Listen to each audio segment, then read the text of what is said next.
আসসালামু আলাইকুম এভরিওয়ান। পিছুটান গল্পের চতুর্থ পার্ট। তো চলো বেশি কথা না কইয়া গল্প শুরু করা যাক। রাধিকা আমাকে রেখে ভিতরে চলে গেল। শুধু বলল, সাবধান, কেউ কিছু বললে তুই আমার কথা বলবি না, আগে দেখ কি হয়, আমি তো আছি। রাধিকা এই কথা বলে চলে গেল। আমি বাইরে বসে আছি। আমার মতো অনেকেই বসে আছে এখানে। চাকরি হবে বলে আমি তেমন কোনো আশা করি নাই, হয়তো হবে না। আমার পাশে বসা একটা ছেলে বলল, কি ভাই, ইন্টারভিউ দিতে আসছো? আমি ছেলেটার কথা শুনে বললাম, ভাই। ছেলেটি বলল, আমার নাম আবির, তোমার নাম? আমি বললাম, আমি রিফাত। তোমার ভিতরে কোনো মানুষ আছে? ছেলেটি বলল, আমার বড় বোন আছে। আমার চাকরি আগে থেকেই ঠিক করা আছে, এখন শুধু একটুকু। আমি বললাম, বুঝছি ভাই, আর বলতে হবে না। তবে আমাদের তো আর কোনো মানুষ নাই, দেখি কি হয়। ছেলেটি বলল, নিজের উপর ভরসা রাখো, সবকিছু হবে। এর ভিতরে আমার নাম ডাকা হলো। আমি সালাম দিয়ে ভিতরে চলে গেলাম। ভিতরে 4জন লোক বসা আছে। আমাকে যা জিজ্ঞেস করা হলো আমি সবকিছু বললাম। শেষে আমাকে বলল, আপনি বাইরে গিয়ে বসেন, আমরা পরে আপনাকে জানাবো। আমি ওনাদের কথা মতো বাইরে গিয়ে বসলাম। আমার মতো সবাই ইন্টারভিউ দিল। সবশেষে রেজাল্ট প্রকাশ করা হলো। আমার নাম ঘোষণা করা হয়েছে ঠিকই, তবে বলল আমাকে ম্যানেজারের সাথে দেখা করতে হবে। বুঝলাম না, সবাইকে রেখে আমাকে কেন ম্যানেজারের সাথে দেখা করতে হবে, কি জানি। আরে গিয়ে দেখি কি করে। আমি সালাম দিয়ে ম্যানেজারের রুমে যেতেই আমাকে তিনি বসতে বলল। আমি বসতেই ম্যানেজার বলল, এখানে যারা চাকরি করে তাদের ভিতরে কেউ না কেউ আছে, আর ওরা প্রতিজন চাকরি নিয়েছে ঠিকই, তবে আমার পকেটেও কিছু টাকা আসছে। কিন্তু তোমার চাকরি করতে হলে আমার পকেটে কিছু টাকা, নইলে তো চাকরি পাবে না। আমি বললাম, বুঝলাম না স্যার। ম্যানেজার বলল, না বোঝার কি আছে, চাকরি করতে হলে 5-6 দিতে হবে, যদি পারো তো দিবে, নইলে চাকরি নট। আমি হাসি দিয়ে বললাম, স্যার, আমার মেধা যেহেতু আছে, চাকরি এক জায়গায় না এক জায়গায় হবে, তবে আমার টাকা দিয়ে চাকরি করতে হবে এটা কোনো কথা না। চাকরি করলাম না স্যার আপনার অফিসে, এতে আমার কিছু হবে না। ম্যানেজার বলল, ঠিক আছে বাবা, তুমি যেতে পারো। রাধিকা বলল, আঙ্কেল, আপনি কিন্তু কাজটা খুব খারাপ করলেন। আপনি যদি ওকে চাকরি না দিতে পারেন তাহলে আমি বাবাকে বলবো। আর আপনি কি জানেন না ও আমার ফ্রেন্ড? ম্যানেজার বলল, কি বলো রাধিকা মা, ও তোমার ফ্রেন্ড, আমাকে আগে বলবা না? রাধিকা বলল, দেখলাম আপনি কি করেন। ম্যানেজার বলল, আরে মা, বাদ দাও তো, তুমি একটু এখানে বসো, আমি সবকিছু দেখছি। এই কথা বলে ম্যানেজার আমার হাত থেকে কাগজপত্র নিয়ে বলল, দায়িত্ব পালন করতে তো পারবে? আমি বললাম, জি স্যার, পারবো। ম্যানেজার বলল, তুমি রাধিকার ফ্রেন্ড, এজন্য তোমাকে আমি বড় কিছু দিতে চাইছি, পারবে তো? আমি বললাম, জি, বলেন দেখি। ম্যানেজার বলল, আজকে যারা নতুন জয়েন করেছে তাদের লিডার হবে তুমি, পারবে তো? আমি বললাম, জি স্যার, পারবো। ম্যানেজার রাধিকাকে বলল, মাঝে মাঝে তুমি এমন কিছু করো যেগুলো খুব খারাপ লাগে আমার কাছে, সাবধান, তোমার বাবাকে কিছু বলবা না, আর ওকে একটু বুঝিয়ে দিবে কিভাবে কি করতে হবে। রাধিকা আচ্ছা বলে বের হয়ে গেল। আমি ম্যানেজারের রুম থেকে বের হলাম। বের হতে রাধিকা বলল, কি কেমন দিলাম, দেখলি তো স্যার কি বলল? আমি বললাম, তুই কিভাবে কি করলি, আর স্যার তোরে দেখে এভাবে? রাধিকা বলল, আরে আমার বাবা হেড অফিসে চাকরি করে ম্যানেজারের, আমার বাবার বেস্ট ফ্রেন্ড উনি, এজন্য আমাকে কিছু বলে না, দেখলি না আজকে। ওয়ানেক্স হচ্ছে সবচেয়ে বিশ্বস্ত বুকমেকার। পিএইচডি এবং সিরিয়া এই অ্যাপের অফিসিয়াল পার্টনার। এই অ্যাপে আপনি cricket, football, tennis live match দেখে এবং তাদের ভবিষ্যৎবাণী করে সহজেই অর্থ উপার্জন করতে পারবেন। সেই সাথে বিএমডাব্লিউ গাড়ি, আইফোন, ল্যাপটপ এবং আরও অনেক নগদ পুরস্কার জেতারও সুযোগ রয়েছে। এই অ্যাপটিতে আপনি crash crystal, under and over 21 ইত্যাদি গেম খেলে সহজেই আয় করতে পারবেন। আপনি বিকাশ, নগদ, রকেট, ব্যাংক, ক্রিপ্টো, পেপাল এবং অন্যান্য সহজ পদ্ধতির মাধ্যমে সহজেই আপনার জেতা টাকা তুলতে পারবেন।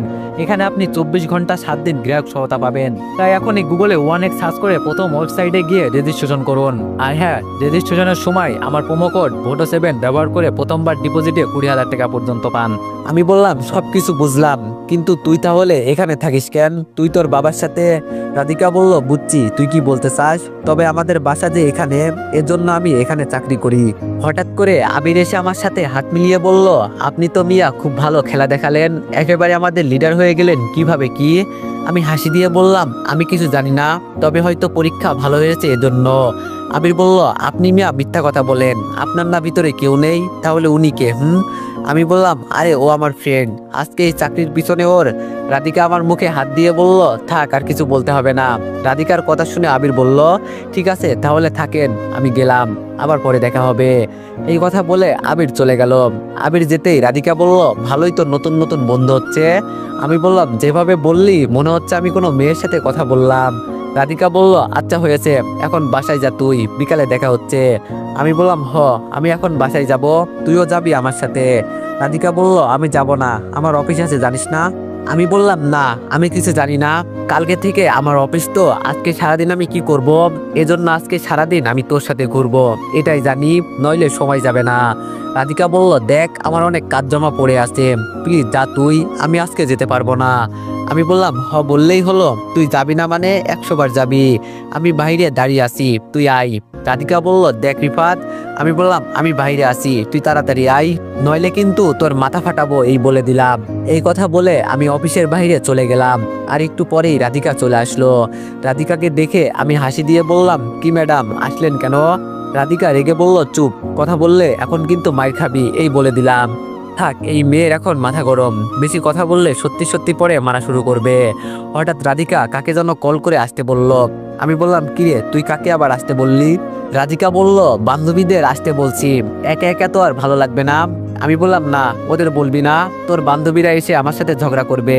রাধিকা বলল, এই তুই রিক্সা থেকে নাম বলছি, নইলে খুব খারাপ হবে। আমি বললাম, আচ্ছা বাবা, এই যে চুপ করে বসলাম। আজকে সারাদিন রাধিকাকে আর ওর বান্ধবীদের নিয়ে এদিক সেদিক ঘুরতে ঘুরতে সারাদিন চলে গেল। সকালে রাধিকা আর আমি রেডি হয়ে অফিসে চলে গেলাম। অফিসের কাজ এতটাও কঠিন লাগে না, সবকিছু আমাকে রাধিকাই দেখিয়ে দেয়। দেখতে দেখতে এভাবে 1 মাস চলে গেল। এই 1 মাসে মোটামুটি অফিসের সবাই আমাকে ভালোই চেনে, বিশেষ করে আবিরের সাথে আমার ভালো একটা সম্পর্ক তৈরি হয়ে গেছে। আর আমার পাশে একজন ভাবি আছে, তার সাথে আমি হেব্বি মজা করি। তবে স্যার আমাকে ভালোই সুযোগ সুবিধা দেয়। এক কথায় আমি রাধিকার বন্ধু, আরেক হলো আমি নতুন স্টাফদের লিডার। আজকে সকালে বসে বসে একটা ফাইল লিখছি, বেশি কাজ নেই আজকে হাতে। এর মাঝে রাধিকা এসে বলল, রিফাত চল আজকে কোথা থেকে ঘুরে আসি। আমি বললাম, পারবো না বাবা, স্যার ছুটি দিবে না। রাধিকা বলল, সেই ব্যবস্থা আমি করব, তুই যাবি কিনা বল। আমি বললাম, দেখ হাতে কাজ আছে, যাব না আজকে আর। রাধিকা বলল, যাবি না মানে? তুই সব কিছু গুছিয়ে রাখ, আমি আসছি ছুটি নিয়ে। এই কথা বলে রাধিকা চলে গেল। মনে মনে বললাম, এই মেয়ে তো আমাকে পাগল বানিয়ে দিবে। পাশ থেকে ভাবি বলল, কি ভাই এখন আবার কোথায় যাবেন? ভাবির কথা শুনে আমি হাসি দিয়ে বললাম, আমাদের কি আর যাওয়ার মতো জায়গা আছে? বউ নাই যে তার কাছে যাব। ভাবি বলল, একটা বিয়ে করে নেন, তাহলেই তো হয়। আমি বললাম, আপনার মতো একজন ভাবি থাকতে আমাকে বিয়ে করতে বলেন, এটা তো বলতে পারেন যখন বউ বউ ফিলিংস হবে তখন এই ভাবিকে নিয়ে যাবেন, তাহলেই তো হয়। ভাবি বলল, আহা শখ কত, তোমার ভাইকে বলবো কি? আমি বললাম, এই না হলে আপনি আমার ভাবি, ভালো কথা তো আর বলবেন না, শুধু আমাকে মারতে চান। ভাবি বলল, ভাবির সাথে প্রেম করার কি এত ইচ্ছে? এর ভিতরে রাধিকা এসে বলল, রিফাত চল। রাধিকা আমার হাত ধরে বের হবে, তখন আবির বলল, রিফাত কই যাস? আজকে সন্ধ্যায় তোরে নিয়ে এক জায়গায় যাব বলে ভাবছিলাম। আমি শুধু বললাম, কল দিস আমাকে, আমি আসবনি, তবে যদি সম্ভব হয়। আবির বলল, জান মিয়া, আমাদের কেউ একজন হবে এভাবে হাত ধরে নিয়ে যাওয়ার মতো, তখন শুধু আপনাকে দেখাবো আমি। অফিস থেকে বের হয়ে রাধিকাকে বললাম, তুই একটা কাজ করলি, মাত্র ভাবিকে পটাবো বলে সবকিছু রেডি করছি, আর তুই? রাধিকা বলল, এই তুই নজর ঠিক রাখতে পারিস না, ভাবির দিকে নজর দেস। আমি বললাম, তাতে তোর কি? আর ভাবিদের সাথে প্রেম করার একটা সুবিধা আছে যে উনি বিবাহিত, কেউ কিছু বলবে না প্রেম করলে। রাধিকা বলল, চুপ কর বলছি। আমি বললাম, কেন বাবু, তোমার কি জ্বলে? রাধিকা বলল, আমার তো আর খেয়ে দিয়ে কাজ নেই যে তুমি প্রেম করবে আর আমার জ্বলবে। আমি বললাম, আচ্ছা বাদ দে, এখন চল তো। একটা রিক্সা ডাক দিলাম। রাধিকা বলল, আজকে পার্কে যাই, কি বলিস? আমি বললাম, তোর যেখানে ভালো লাগে চল, আমি কি তোরে না করছি বল? রাধিকা বলল, না করবি কেন? না করলে তোরে মেরে ফেলবো না। এই কথা বলে রাধিকা একটা সিগারেট জ্বালিয়ে বলল, খাবি? আমি বললাম, তোরে কতবার বলছি রাস্তায় কোনো সিগারেট খাবি না তুই। রাধিকা বলল, আমার ভালো লাগে এই জন্য খাই আমি, তোর কোনো সমস্যা? আমি বললাম, দেখ তুই আমার বান্ধবী, আমি থাকতে তোর কিছু হবে এটা আমি দেখতে পারবো না। রাধিকা বলল, তাহলে তুই খাস কেন?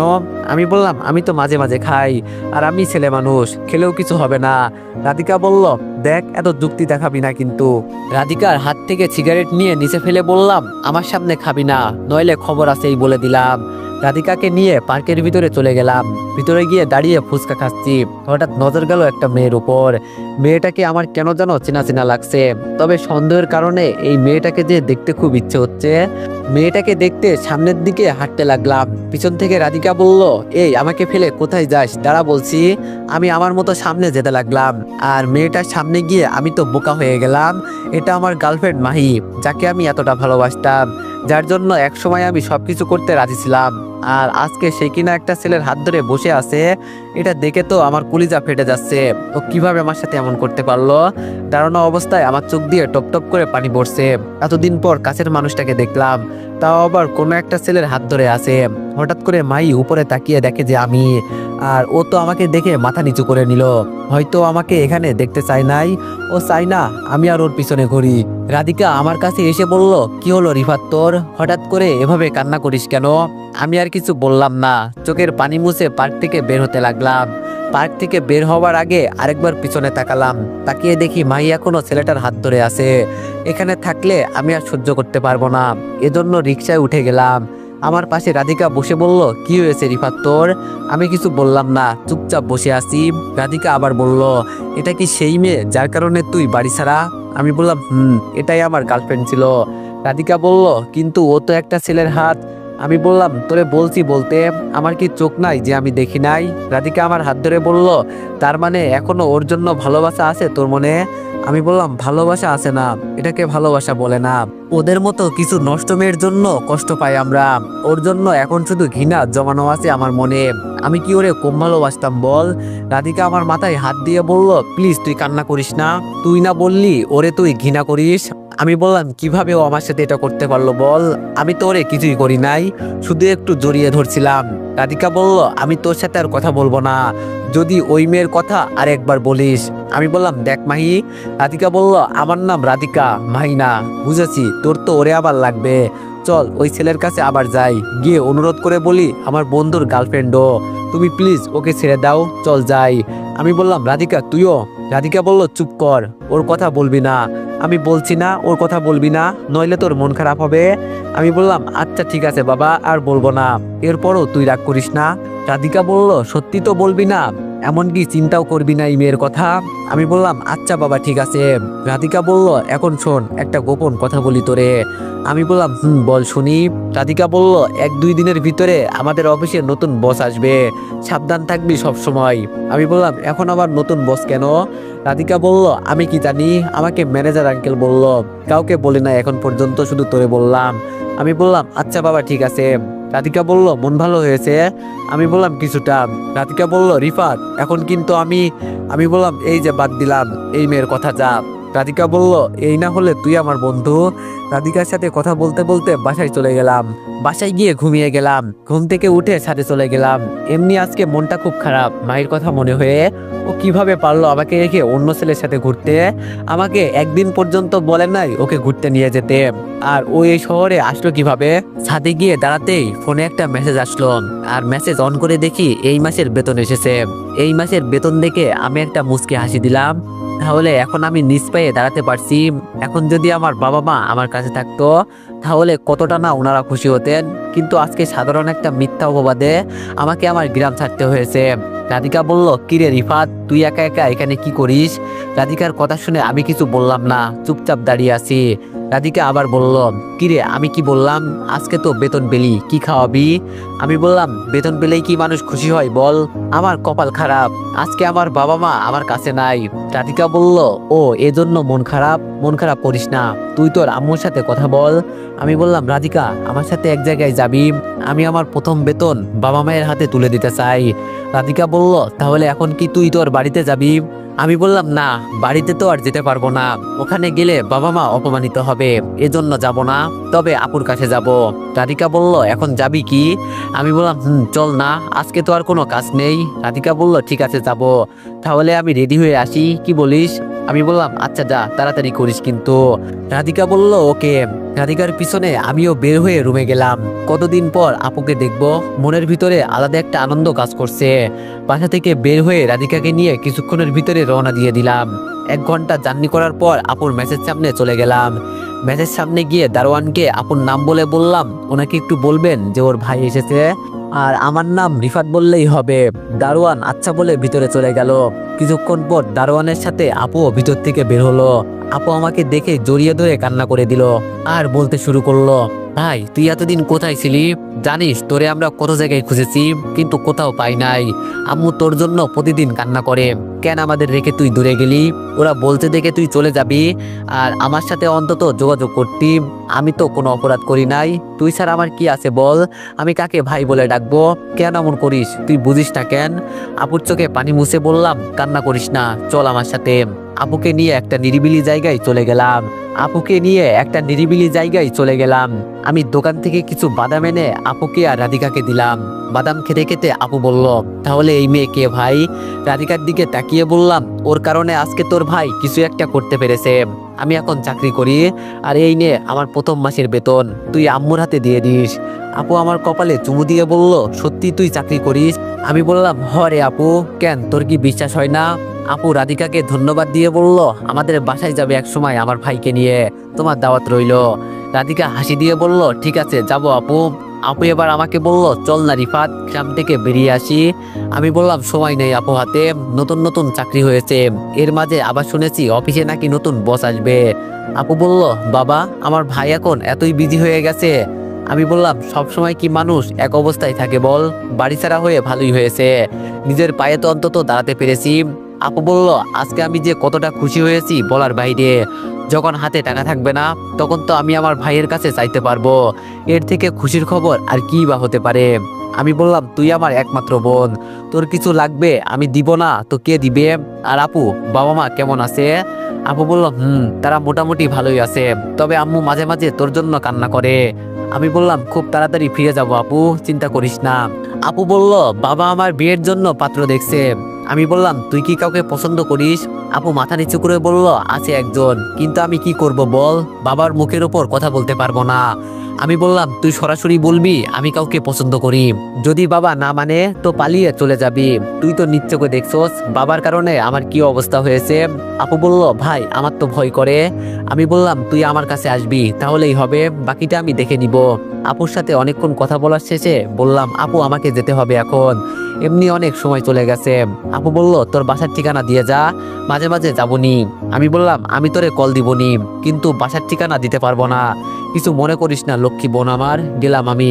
আপুকে বিদায় দিয়ে রাধিকাকে নিয়ে বাসার উদ্দেশ্যে রওনা দিলাম। রাস্তায় রাধিকা বলল, রিফাত এখন মার্কেটে যেতে হবে, যেটা ভাবছিলাম সেটাই হয়েছে। আমি বললাম, কি হয়েছে আবার? রাধিকা বলল, ম্যানেজার আঙ্কেল অফিসের সবাইকে বলেছে আগামীকাল সকালে নতুন বস আসবে, আর সবাই যেন সেজে গুজে যায়, সবার হাতে যেন ফুল থাকে, এটাই বলল। আমি বললাম, আমি যেতে পারবো না, তুই যা, আমার হাতে তো টাকা নাই। রাধিকা বলল, টাকা নাই তো কি হয়েছে, আমি দিব, চল। আমি বললাম, তোর টাকা আমি কেন নিব রে? রাধিকা বলল, পরে দিয়ে দিস, সমস্যা নাই, এখন চল। রাধিকা আমাকে এক প্রকার জোর করে নিয়ে গেল। আমি বুঝি তো ও কেন আমাকে মার্কেটে নিয়ে যাচ্ছে, ওর জিনিসপত্র সব আমাকে নিয়ে আসতে হবে। মেয়ে মানুষ মার্কেটে গেলে যে সারাদিন লাগে, এর জন্য আমি ওর সাথে যেতে চাই নাই। আমি চুলদাড়ি কেটে রাধিকার পিছনে পিছনে ঘুরছি, আরও মার্কেট করছে। মার্কেট করতে করতে রাত 10টা বেজে গেল। সবশেষে বাসায় ফিরে গেলাম। বাসায় যেতেই আন্টি বলল, এত দেরি লাগে কেন আসতে? রাধিকা কিছু বলার আগেই আমি বলে দিলাম, এটা আপনার মেয়েকে বলেন, এত কাপড় চোপড় কিনা লাগে বলেন, ও তো মার্কেট করে নাই, আমার 12টা বাজিয়ে দিয়েছে। আন্টি বলল, আচ্ছা বাবা, এখন এইসব বাদ দিয়ে ফ্রেশ হয়ে টেবিলে গিয়ে বসো, আমি খাবার দিচ্ছি। আমি আচ্ছা বলে রুমে চলে গেলাম। রাধিকা আমার জন্য কি কি কিনেছে কে জানে, আমি কোনো কিছু পছন্দ করি নাই। ভালোই হয়েছে পরের উপরে মার্কেট করে নিলাম। রাধিকাকে টাকা দিব কে বলেছে, 1 টাকাও দিব না ওকে। ফ্রেশ হয়ে টেবিলে গিয়ে বসলাম। টেবিলে বসতেই রাধিকা বলল, আগামীকাল তোরে যেন নায়ক দেখা যায়, আর এমনি তোর চেহারা অনেক সুন্দর। আমি বললাম, থাক বোন, তোর আর পাম দিতে হবে না, কালো মানুষ আর বলিস সুন্দর। পাশ থেকে আন্টি বলল, তুমি যদি কালো হতে তাহলে তো ভালোই হতো, বলতে পারতাম আমাদের বাসায় একটা ব্ল্যাক ডায়মন্ড আছে, মানে কালো ছেলে। আমি মনের দুঃখে বললাম, শেষ পর্যন্ত আপনিও আমাকে নিয়ে মজা করলেন আন্টি, খুব কষ্ট পেলাম আমি। আন্টি আমার মাথায় হাত দিয়ে বলল, আরে বাবা আগে খেয়ে নাও, পরে কথা হবে। আমি বললাম, আন্টি একটা কথা বলবো। আন্টি বলল, বলো বাবা। আমি বললাম, রাধিকাকে বিয়ে দেন না কেন? আমার কথা শুনে রাধিকা বলল, আমাকে নিয়ে তোর চিন্তা করতে হবে না, তুই আগে তোর চিন্তা কর। আমি বললাম, ভালোর জন্যই তো বলছি। রাধিকা মুখ বাঁকিয়ে বলল, তুই যে আমায় কেমন ভালো চাস আমি তো ভালো করেই জানি। আন্টি আমাদের ধমক দিয়ে বলল, হয়েছে এখন এত কথা নয়, খেয়ে দিয়ে সবাই ঘুমাতে যাও। আন্টির কথা মতো খাবার শেষ করে রুমে গিয়ে ঘুমিয়ে গেলাম। সকালে ঘুম থেকে উঠে দেখি রাধিকা আমার পাশে শুয়ে আছে। এটা দেখে আমি ঘুম থেকে লাফ দিয়ে উঠে পড়লাম। রাধিকা আমার কাহিনী দেখে বিছানায় বসে বলল, কিরে তুই এভাবে লাফ দিয়ে উঠলি কেন? আমি বললাম তার আগে বল তুই এখানে কি করিস। রাধিকা বলল কি করি মানে, তোরে ডাক দিতে আসছিলাম আর এসে দেখি তুই ঘুমে মগ্ন হয়ে আসোস, এজন্য ডাক দিলাম না তোর পাশে, আমিও শুয়ে গেলাম। আমি গামছা দিয়ে শরীর ঢেকে বললাম তুই মেয়েটা ভালো না, আমার ইজ্জতের ওপর যে কোন দিন তুই হাত দিস তোরে দিয়ে আমার বিশ্বাস নাই, আমি অবল একটা ছেলে জানিস, আজকে যদি তুই আমার সাথে কিছু। রাধিকা বলল ওরে হালার পুত চুপ থাক বলছি, সকালে উঠে কি তোর মাথা গেছে, কি সব উল্টাপাল্টা কথা বলিস। আমি বললাম ভালো কথা বললে এগুলো উল্টাপাল্টা হয়ে গেল। রাধিকা বলল হয়েছে ভাই, তোর আর কিছু বলতে হবে না, এখন ফ্রেশ হয়ে তাড়াতাড়ি রেডি হ, আমাদের আজকে আগে যেতে হবে। আমি বললাম আচ্ছা ঠিক আছে, তুই রুম থেকে বের হ, আমি রেডি হচ্ছি। রাধিকা মুখ বাঁকিয়ে আবার বলল আমার ঠেকা পড়েছে তোর রুমে থাকার জন্য। এই কথা বলে রাধিকা চলে গেল। আমি ফ্রেশ হয়ে রাধিকার দেওয়া কাপড় পরে বের হয়ে গেলাম। আজকে সত্যি নিজেকে নিজেই চিনতে পারছি না, কেমন যেন হ্যান্ডসাম লাগছে আমাকে। নিচে যেতেই রাধিকা বুকে হাত দিয়ে বলল বন্ধু আমি তোরে দেখেই তো ক্রাশ খেয়েছি, কতটা যে সুন্দর লাগছে তোরে বলার বাইরে। আমি বললাম হয়েছে, তোর আর পাম দিতে হবে না, আমি সবকিছু বুঝি, তবে এই নীল শাড়িতে তোরে খুব সুন্দর লাগছে, জানিস আমার নীল কালার খুব পছন্দ, মানে এটা আমার একটা ফেভারিট কালার। আন্টি এসে বলল হয়েছে, এখন তাড়াতাড়ি নাস্তা করে অফিসে যান সবাই, নইলে কিন্তু দেরি হয়ে যাবে। আন্টির কথা শুনে বললাম তাই তো, আজকে তো আবার নতুন বস আসবে। নাস্তা করে রাধিকাকে নিয়ে অফিসের উদ্দেশ্যে রওনা দিলাম। রাস্তা থেকে ফুল কিনে নিলাম, নতুন বসকে তো বরণ করতে হবে। অফিসের ভিতরে যেতেই আবির আমাকে দূর থেকে দেখেই বলল যেভাবে অফিসে এন্ট্রি করলি মনে হচ্ছে জানো তুই এই অফিসের নতুন বস। আমি হাসি দিয়ে বললাম বস হতে পারি নাই তাতে আমার কোনো আফসোস নাই, নতুন স্টাফদের তো বস হতে পারছি এটাই অনেক। আমার কথা শুনে আবির আর কোনো কথা বলে নাই। আমি গিয়ে ভাবির পাশে গিয়ে দাঁড়ালাম আর রাধিকা ম্যানেজারের পাশে। ভাবির পাশে দাঁড়াতেই ভাবি বলল ইস আমি যদি বিয়ের আগে তোমাকে এভাবে দেখতে পেতাম তাহলে তোমাকে বিয়ে করে নিতাম। আমি বললাম তাই নাকি ভাবি, সময় তো আছে, চলেন বিয়ে করে নিই। ভাবি বলল বিয়ে করার এত শখ রিফাত সাহেব আপনার। আমি বললাম বিয়ে কে না করতে চাই বলেন। ভাবি বলল তাহলে একটা বিয়ে করে নেন। আমি বললাম এখন বিয়ে করব না, বয়স হয় নাই, এখন তো আপনি আছেন না, আপনাকে দেখে দিন কাটিয়ে দিব। আমার কথা শুনে ভাবি হাসি দিয়ে বলল খুব ইচ্ছে না ভাবিকে পটিয়ে প্রেম করা। যেই আমি কিছু বলতে যাব তখন ম্যানেজার বলল সবাই এখন কথা বলা বন্ধ করো, আমাদের নতুন বস অফিসের কাছাকাছি চলে আসছে, সবাই সম্মানের সাথে কথা বলবে ঠিক আছে। ম্যানেজারের কথা শুনে আমরা সবাই চুপ হয়ে গেলাম। 5 মিনিট দাঁড়ানোর পর আমাদের নতুন বস ভিতরে ঢুকলো, কিন্তু নতুন বসকে দেখে আমার চোখ কপালে উঠে গেল। এ আমি কি দেখছি, না না এটা কখনো হতে পারে না, এটা তো আমার ধারণার বাইরে। আমি ভাবছিলাম কি আর হলো কি, নাকি এটা আমার স্বপ্ন। নিজের হাতে নিজেই চিমটি কাটলাম, কিন্তু এটা আমার স্বপ্ন না, এটা পুরোটা বাস্তব। কিন্তু আমার এক্স বউ এখানে কি করে, ও লন্ডন থেকে এখানে কোন দিন আসলো। এটা আমার সেই লন্ডনী বউ যাকে বিয়ে করার পর এই মেয়ে লন্ডন থেকে এসে দ্বিতীয় দিন আমাকে ডিভোর্স দিয়েছিল, আর আমার কাছ থেকে ডিভোর্স পেপারে সাইন নিয়ে রাখছে যাতে 6 মাস পর আমার আর সাইন না লাগে, আর ওর সাথে যেন আমার ডিভোর্স হয়ে যায়। এক এক করে সবাই ওনাকে ফুল দিয়ে বরণ করে নিচ্ছে। ধীরে ধীরে উনি আমার দিকে এগিয়ে আসছে, আমার হার্টবিট বাড়তে লাগলো। আমি কখনো ভাবি নাই এখানে আমার এক্স বউ আমার বস হবে। মনের ভিতরে যেন আলাদা একটা ভয় কাজ করছে আমার। ভাবির কাছ থেকে ফুল নিয়ে যে আমার দিকে তাকালো তখন তিনি দাঁড়িয়ে পড়লো।